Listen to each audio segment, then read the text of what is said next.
makikinig ka rito.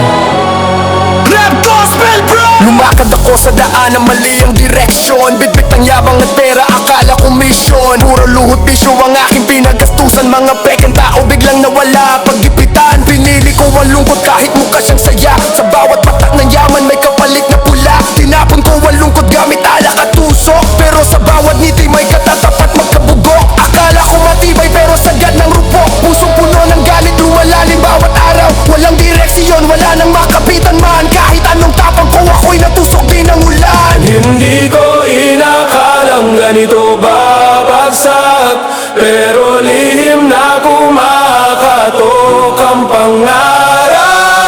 Ako'y naligaw ng daan, walang direksyon at hantungan, pero may Diyos amang totoo, tinatawag ang ngalan ko.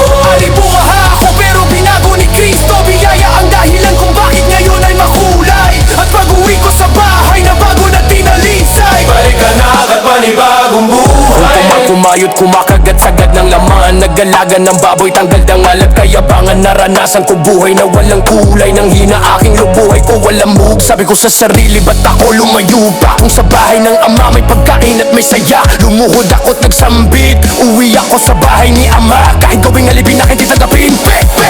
Pipitang hiya ko kasing bigat man ng mundo. Puso kong durug at basag, wala nang mukhang ihaharap. Pero kahit ganito ako'y nagpakatotoo. Umaasang mayakap pa sa bahay ng aking ama. Nakita niya ako mula sa malayo.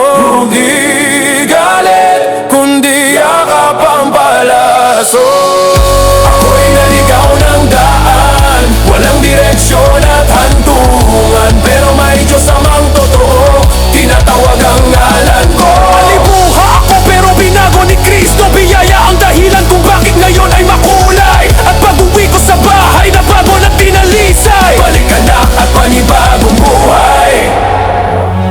Paglapit ko sa pinto, bigla siyang tumakbo. Hindi ako sinumbatan niya kapag agad ang sumalo. Sabi ni ama, anak matagal kitang hinintay. At doon ko naranasan ng pag-ibig na tunay. Suot ko ang singsing, ibinalik ang dignidad. Binigyan ng bagong damit, tinanggal ang bigati at hirap. May kuya pang nagtampo, di maunawaan na ang galaw. Pero sabi ng ama, pareho kayo, mahal ko ikaw. Kaya ito ako, buhay na muling nabuo. Di dahil sa galing ko, kundi sa pag-ibig ni Kristo. Alibo ka man noon, pero may yun ay panibagong hakbalik anak na matagag, di na muling mabubuwag. Yeah, alibog kang anak. Yeah, biyaya lang ni Kristo. Alibog ang